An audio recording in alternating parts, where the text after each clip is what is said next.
আসসালামু আলাইকুম। Welcome to tech home. Dear viewers, কেমন আছেন সবাই? আশা করছি সবাই অনেক অনেক ভালো আছেন। হাজির হয়ে গেলাম নতুন একটি ভিডিও নিয়ে। আজকের ভিডিওতে আমরা শিখব কিভাবে মাইক্রোসফট এক্সেলের সেলকে আমরা লক এবং আনলক করব। তো সেজন্য আমি মাইক্রোসফট এক্সেলের একটি শীট ওপেন করেছি। আপনারা দেখতে পাচ্ছেন একটি লোন ক্যালকুলেটর এখানে আমি তৈরি করেছি।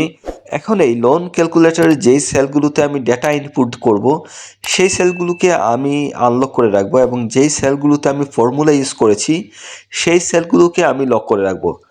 তো ডিয়ার ভিউয়ার্স, যেহেতু এই লোন ক্যালকুলেটরের প্রথম 3টি সেলে আমরা ডেটা ইনপুট করব, তো এই 3টি সেলকে আমি আনলক করে রাখবো এবং বাকি সেলগুলোতে আমি যেহেতু ফর্মুলা ইউজ করেছি, তো সেই সেলগুলোকে আমি লক করে রাখবো।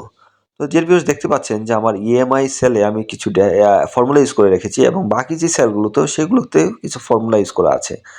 এখন আমরা সেল লক এবং আনলক করার জন্য আমরা পুরো শীটটিকে কন্ট্রোল এ প্রেস করে আমরা সিলেক্ট করলাম।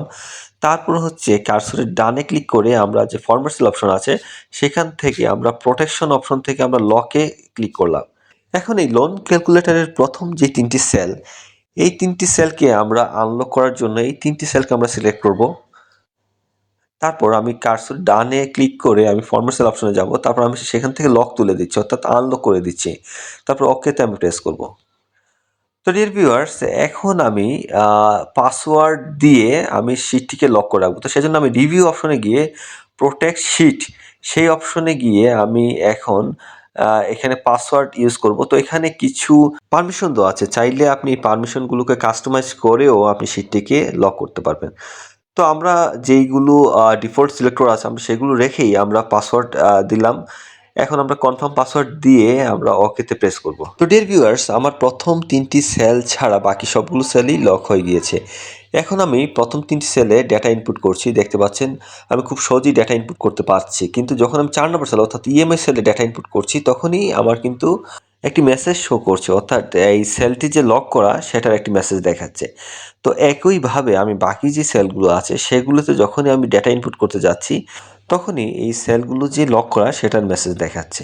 তো ডিয়ার ভিউয়ার্স, এখন এই শীটটিকে আনপ্রোটেক্ট করার জন্য আমরা রিভিউ থেকে আনপ্রোটেক্ট শীটে গিয়ে যখন পাসওয়ার্ড দিয়ে আমরা ওকেতে প্রেস করছি, তখন আমার পুরো শীটটি আনপ্রোটেক্ট হয়ে গিয়েছে।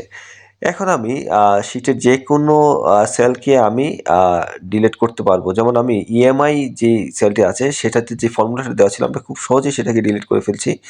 আমি অন্যান্য সেলগুলোতে যে ফর্মুলা দেওয়া আছে সেগুলোকে আমি ডিলিট করতে পারছি। তো ডিয়ার ভিউয়ার্স, এভাবে আমরা খুব সহজেই মাইক্রোসফট এক্সেলের সেলগুলোকে আমরা প্রোটেক্ট অথবা আনপ্রোটেক্ট করতে পারি। তো আশা করছি ভিডিওটি আপনাদের ভালো লেগেছে। ভালো লাগলে লাইক ও শেয়ার করবেন। আজ এ পর্যন্ত। আল্লাহ হাফেজ।